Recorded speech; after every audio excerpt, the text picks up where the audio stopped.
नमस्कार मित्रांनो, स्वागत आहे तुम्हा सर्वांचे या यूट्यूब चॅनलवर. मित्रांनो, आज आपण इयत्ता 10वी पूर्व परीक्षा विषय भूगोलची सराव प्रश्नपत्रिका बघत आहोत. त्या अगोदर जर तुम्ही नवीन असाल, आत्तापर्यंत चॅनल सबस्क्राईब केला नसेल तर प्लीज मित्रांनो चॅनल सबस्क्राईब करून ठेवा आणि प्लीज जास्तीत जास्त हा चॅनल सबस्क्राईब करा आणि जास्तीत जास्त हा चॅनल आपल्या मित्रमैत्रिणींना शेअर करा. आज आपण इयत्ता 10वी पूर्व परीक्षा विषय भूगोलची सराव प्रश्नपत्रिका बघत आहोत. गुण आहे 40, वेळ आहे 2 तास. प्रश्न पहिला आहे की दिलेल्या पर्यायांपैकी योग्य पर्याय निवडून विधाने पुन्हा लिहा. पहिला आहे भारतातील विखुरलेल्या वस्त्यांचे प्रकार डॅश डॅश आढळतो. नदी काठी, वाहतूक मार्गालगत, डोंगराळ प्रदेशात, औद्योगिक क्षेत्रात. ह्या चारपैकी कोणता बरोबर आहे मित्रांनो? तर डोंगराळ प्रदेश इथे येईल. आणि भारताप्रमाणे ब्राझीलमध्ये सुद्धा डॅश आहेत. उंच पर्वत, प्राचीन पठार, पश्चिमान्य नद्यात, बर्फाच्छादित डोंगर. तर ह्या चारपैकी कोणता बरोबर आहे? प्राचीन पठार बरोबर आहे.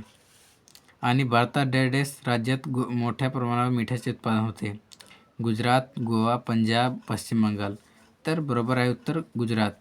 भारतातील डॅश राज्यात लोहमार्गाची विरळ जाळी अडचण. उत्तर प्रदेश, महाराष्ट्र, मध्य प्रदेश, राजस्थान. तर राजस्थान बरोबर येईल इथे. आणि प्रश्न दुसरा, योग जोडा जुळवा. आ स्तंभ, बा स्तंभ. रिओ दि जेनेरियो सदाहरित वने, हिमालयीन वने, भारतीय वनस्पती. रिओ दि जेनेरियो पर्यटन स्थळ, सदाहरित वने पाऊ ब्राझील, हिमालयीन वने पाईन आणि भारतीय वनस्पती हिमाचल प्रदेश. आणि प्रश्न तिसरा आहे, पुढे दिलेल्या प्रश्नांची एका वाक्यात उत्तरलेल्या कोणते चार मार्क विचारलेले आहेत. वाघ वा सिंह या दोन्ही प्राण्यांचा अधिवास असणारा जगातील एकमेव देश कोणता आहे? आणि आंतरराष्ट्रीय स्तरावर आर्थिक व्यवहार करताना कोणते चलन वापरले जाते? वाहतुकीचा सर्वात स्वस्त मार्ग कोणता? भारतातील कोणत्या किनारपट्टीवर त्रिभुज प्रदेश आढळतात?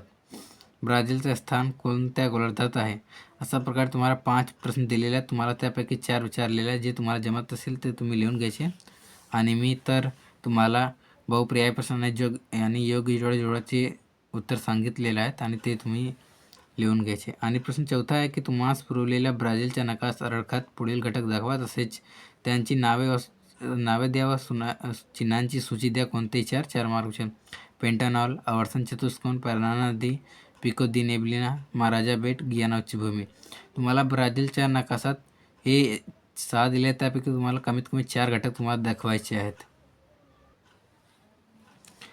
आणि आहे की आकृती नकाशाचे वाचन करून त्या खाली प्रश्नांची उत्तरे कोणते चार मार्कासाठी विचारलेले आहेत. हा आकृती आहे ब्राझीलची, तुम्ही काळजीपूर्वक बघा. त्या खाली प्रश्नांची उत्तरे आलेली आहेत बघा. पहिला आहे की नकाशातील समताप रेषांचे विचार करता ब्राझीलमधील सरासरी तापमान कक्षा किती आहे?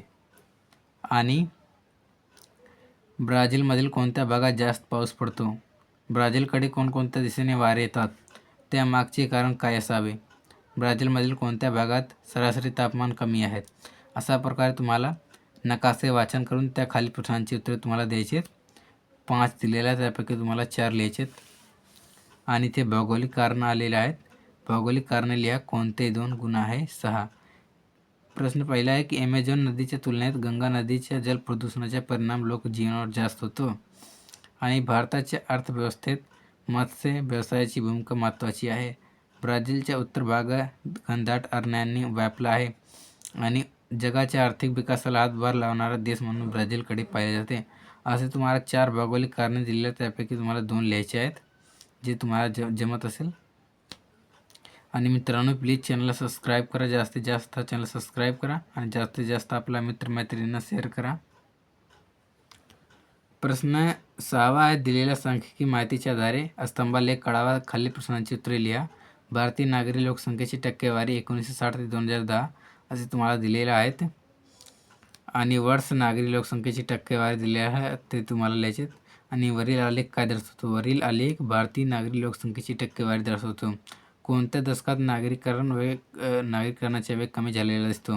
तुम्हाला बघा, इथे 47 आहे, 56 आहे, 66 आहे, 74 आहे, 81 आहे, 84 आहे.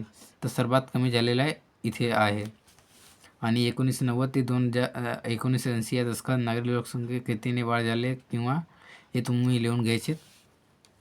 आणि आहेत दिलेल्या आलेखाचे वाचन करून खाली प्रश्नांची उत्तरे लिहा. हा जे आलेख दिले आहेत त्याचे तुम्हाला काळजीपूर्वक वाचन करायचे आहेत आणि त्याखाली तुम्हाला प्रश्नांची उत्तरे द्यायची आहेत. आणि पहिल्या आहे वरील आलेखाचे शीर्षक लिहा. आणि सर्वाधिक लोकसंख्या कोणत्या वयोगटात आहे या अक्षावर दिलेल्या वयोगटातील वर्गांतर लिहा तुम्हाला लिहायचे. आणि चौथा आहे 60पेक्षा जास्त वयोगटातील स्त्री पुरुष यापैकी कोणाचे प्रमाण अधिक आहे. आणि पाचवा आहे की 55 ते 59 या वयोगटात स्त्रियांचे प्रमाण किती टक्के आहे. आणि 6वा आहे कोणत्या वयोगटानंतर लोकसंख्येत घट होताना दिसते. आणि प्रश्न 7वा आहे की पुढील प्रश्नांची सविस्तर उत्तरे लिहा. कोणते 2 गुण आहे 8. पहिला आहे ब्राझील व भारतातील वनांच्या ह्रास होण्याची कारणे कोणती आहेत ते तुम्हाला लिहायचे. आणि भारताच्या किनारपट्टीचे प्रदेश स्पष्ट करा. आणि ब्राझीलमधील किनारपट्टीच्या भागातील वस्त्यांच्या वितरणासंबंधी माहिती लिहा. असे तुम्हाला कोणते 2 लिहायचे, त्यापैकी तुम्हाला 2 लिहायचे. 3 दिलेले आहेत. जे तुम्हाला जमत असेल ते तुम्ही लिहून घ्यायचे मित्रांनो. आणि चॅनलला जास्तीत जास्त सबस्क्राईब करा. आणि मित्रांनो प्लीज जास्तीत जास्त हा चॅनल सबस्क्राईब करा आणि जास्तीत जास्त आपल्या मित्रमैत्रिणींना शेअर करा. जर तुम्हाला कुठल्याही विषयाची सराव प्रश्नपत्रिका पाहिजे असेल पूर्वपरीक्षेची तर तुम्ही खाली कमेंट बॉक्समध्ये सांगा. आणि जास्तीत जास्त हा चॅनल सबस्क्राईब करा.